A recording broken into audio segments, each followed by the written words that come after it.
Let me tell you a wild story from Korean history. It's about one woman who nearly toppled the entire royal family. This was during the Joseon Dynasty, Korea's former kingdom. Her name was Cho-yo-gaeng. They said with one sway of her hips, princes would fall, and the kingdom's rules would crumble. This all happened during the reign of the famous King Seong. Cho-yo-gaeng was a gisang, a highly skilled female entertainer. She wasn't just beautiful, she was a musical genius. The star pupil of the era's greatest musician. Her skill on the gaegeum, a Korean zither, was legendary. But here's the problem. It wasn't just one man who fell for her. It was several of King Seong's own sons. Grand Prince Pyongwon, Prince Hwae, Prince Gaeyong. They were all obsessed with her. A love triangle between royal brothers. This was a political time bomb. The scandal exploded. It wasn't just gossip anymore. It was seen as a threat to the stability of the throne. Royal inspectors demanded that the king take action to restore order and discipline to the royal family. In the face of this immense pressure, their love story stood no chance. The hammer came down hard. One prince was sent into exile. The others faced harsh punishments. And what about Cho-yo-gaeng, the woman at the center of it all? The celebrated artist and beauty? She was stripped of her status, forced to become a government slave, and vanished from the pages of history. This isn't a fairy tale. This story is recorded 16 times in the official royal records of the Joseon dynasty. It's the tragic tale of a brilliant woman, trapped by her social class and a rigid society. A story that asks us, what happens when personal freedom clashes with social duty? Tonight, the echo of Cho-yo-gaeng's zither sounds especially sad. Gather close, friends, closer still. Lend an ear to this old teller of tales. Tonight, we delve into a secret, a chilling truth. The legend of the Gumiho, the nine-tailed fox. A creature of irresistible beauty and unspeakable hunger. You might dismiss such stories as mere superstition, the ramblings of an old fool. But this happened. It unfolded within the walls of the Kim estate, the grandest home in the bustling capital. Lord Kim was a man blessed with looks, intellect, everything. A true paragon. Yet he remained unmarried well into his 30s. Was it the endless parade of beautiful women vying for his attention? Or was there something else? Then came late spring. A chance encounter changed everything. Lord Kim was walking when he saw her. A woman so exquisite, so ethereal, that he was instantly captivated. Imagine a plum blossom under moonlight, pure, delicate, or a lotus flower kissed by dawn dew, aloof, untouchable. Her eyes, dark pools reflecting the starry sky. Her lips, like ripe cherries, promising unspeakable delights. Her name was Selhwa.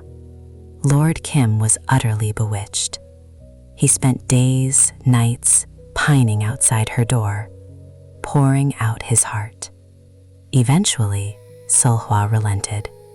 She accepted his proposal, and a wedding of unparalleled extravagance was held. Every woman in the bustling capital seethed with envy. Lord Kim believed he had attained paradise. But happiness is a fragile thing, isn't it? After the wedding, Lord Kim began to fade. Night sweats, a ghostly pallor. He grew so weak he could barely walk. His mother, distraught, summoned the most renowned physicians in the land, but none could diagnose his ailment. His pulse was weak, yet there were no clear symptoms. One night, an old servant, unable to sleep, wandered the grounds. He noticed a faint light emanating from the inner chambers. Concerned, he crept closer, and then he froze. Through the crack in the door, he saw them, 9 tails, swaying gently in the dim light. 9 tails, the Gumiho. The old servant, despite his fear, threw open the door. What he saw defied belief. The beautiful Solhwa was gone. In her place stood a hideous creature, a fox demon, draining the very life force from Lord Kim. The Gumiho, startled, flung Lord Kim aside and glared at the servant. Her eyes burned with malevolent fire. Her claws, long and sharp, threatened to tear him apart. "You, how dare you discover my true form? I will not let you live." The Gumiho lunged. The old servant fled, but not before the Gumiho's claws raked across his back. Fortunately, his cries alerted other servants, who rushed to his aid, forcing the Gumiho to retreat. They carried the unconscious Lord Kim to his room and summoned a powerful shaman, a spirit hunter. The shaman chanted, burned incense, performed elaborate rituals, but the Gumiho's power was too great. She could not be easily banished. The shaman pondered, desperate. Then a solution dawned on him. To slay the Gumiho, they needed a sword forged from the blood of a virgin. But where to find such a thing? A virgin, pure of heart, willing to sacrifice herself? And then, to craft a blade from her very essence? It seemed impossible. Yet, the shaman scoured the capital, high and low. At last he found her, a young woman who vowed to offer her blood if it meant saving Lord Kim. The shaman accepted her sacrifice and began the ritual. For days and nights he stoked the forge, hammered the steel, until finally a sword emerged, shimmering with an eerie crimson light. The shaman hastened to Lord Kim's estate. As darkness fell, the Gumiho returned. She slipped into Lord Kim's chamber, intent on finishing what she had started. But the shaman burst through the door, brandishing the sword. "Evil Gumiho, your time has come." The blade struck true, severing the Gumiho's neck. A blood-curdling scream echoed through the night as the creature writhed and collapsed, lifeless. As the Gumiho perished, Lord Kim's color returned. Within days, he recovered completely, vibrant and strong once more. But he had no memory of Selhwa. It was as if the entire ordeal had been a dream, a fleeting shadow. Lord Kim eventually married a kind and virtuous woman, and they lived a long and happy life.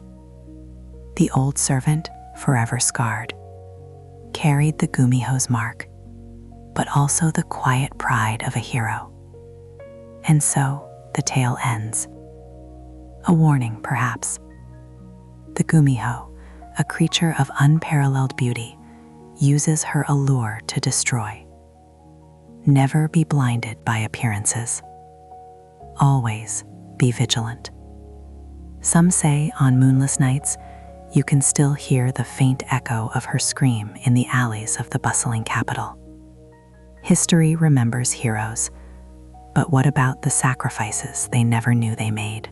Ladies and gentlemen, gather round. Today's story is... Okay, gather round, because the scandalous tale I'm about to whisper is about a trickster who turned the entire capital upside down, and the steamy bargain he struck with a virtuous widow. Yes. It was the 3rd month of the lunar calendar when flowers bloomed and birds sang their sweet melodies. In the bustling capital, there lived a woman of unparalleled beauty, the only daughter of a wealthy family.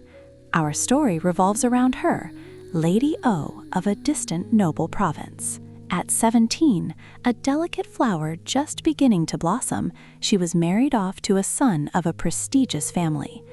But alas, less than 3 months after their wedding, her husband succumbed to a sudden illness. A young widow barely tasted life, she vowed to uphold her virtue and live a life of chastity.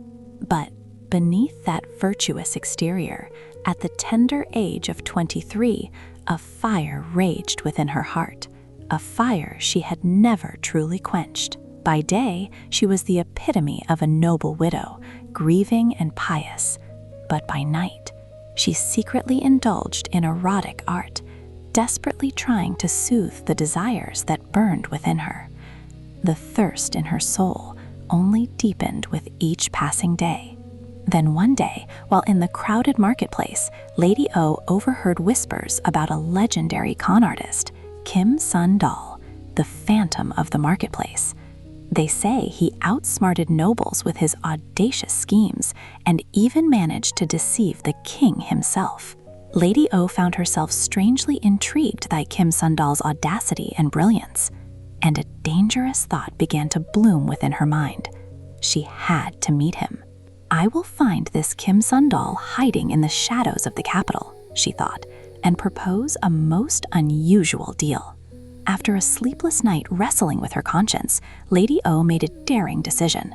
The next day, she commanded her maidservant to locate the infamous trickster.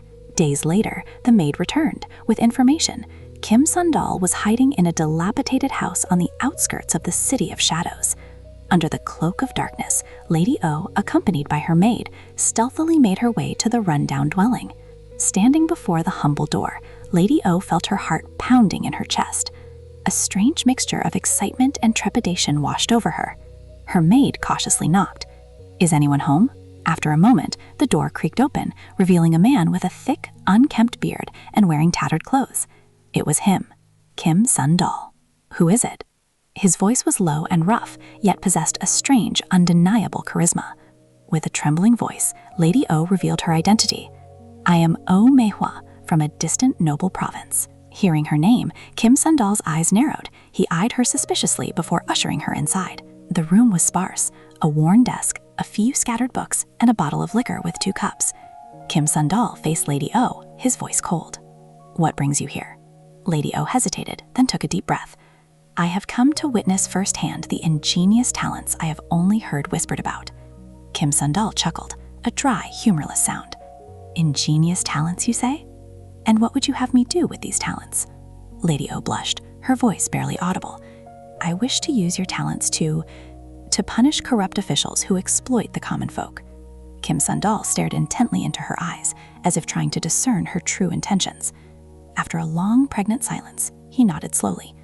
"Very well, I accept your proposition. But nothing is free. You must pay me a price worthy of my services."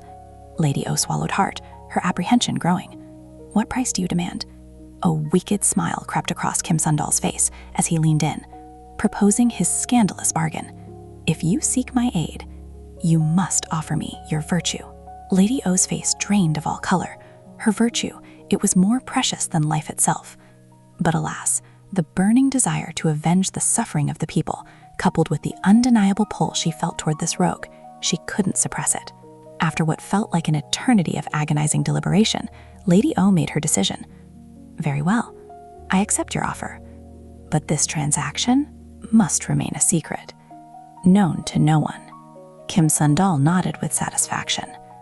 "Of course, this bargain will be our little secret." That night, Lady O sealed her fate, entering into a dangerous and clandestine pact with Kim Seon-dal. She bartered her virtue for his services and became an accomplice in his audacious escapades against the corrupt elite. From that day forward, Lady O and Kim Seon-dal met in secret, plotting their elaborate schemes.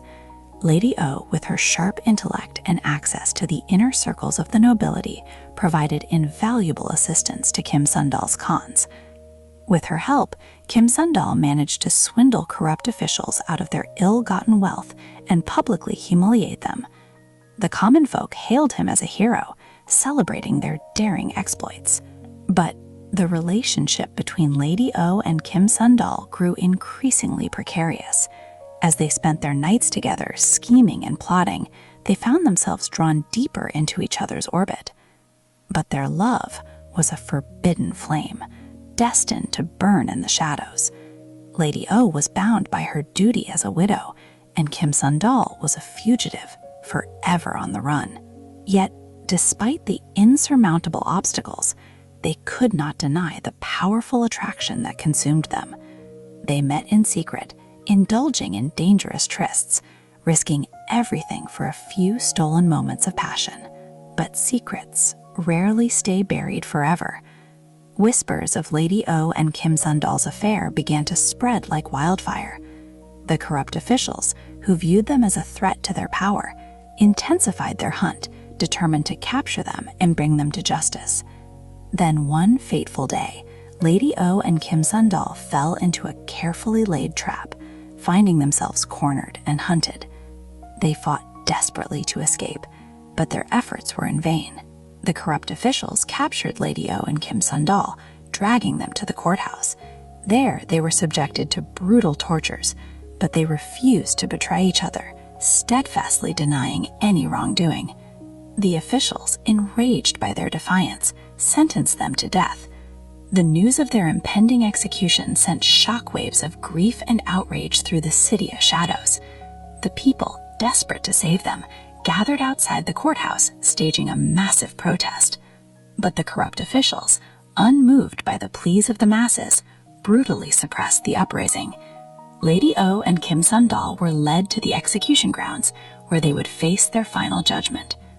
As Lady O and Kim Seon-dal stood before the executioner, Kim Seon-dal turned to her, offering a gentle smile. "I have no regrets. With you by my side, even death holds no fear." Lady O returned his smile, her eyes filled with love. "Nor do I. The time I spent with you has been the happiest of my life." Hand in hand, they exchanged a final, tender farewell. And as the blade fell, severing their lives, they closed their eyes together, embracing their shared fate. The deaths of Lady O and Kim Seon-dal plunged the capital into deep mourning. In their memory, the people erected a shrine, honoring their spirits and celebrating their bravery. The tale of Lady O and Kim Seon-dal, the virtuous widow and the cunning trickster who dared to challenge the corrupt, became a legend cast down through generations. But the story doesn't end there, for there was a hidden truth surrounding their deaths, a truth that has been concealed for far too long. In reality, Lady O and Kim Seon-dal had orchestrated a daring, elaborate hoax, using their death as a means of escape. Knowing they were being hunted, Lady O and Kim Seon-dal had secretly devised an escape plan. With the help of a skilled physician, they had acquired a potent, but ultimately harmless, potion. Moments before their execution, they ingested the fake potion, feigning death with remarkable skill. The corrupt officials, believing they had finally rid themselves of their enemies, rejoiced.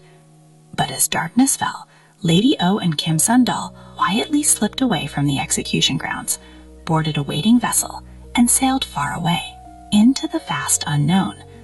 They settled on a remote island where they lived out their days in peace and happiness. Free from the clutches of corrupt officials, they reveled in their newfound freedom, occasionally returning to the capital in disguise to play pranks and continue their fight against injustice. And so my tale concludes. I trust it was illuminating. Some secrets are buried deep, but they never truly die. Sleep tight.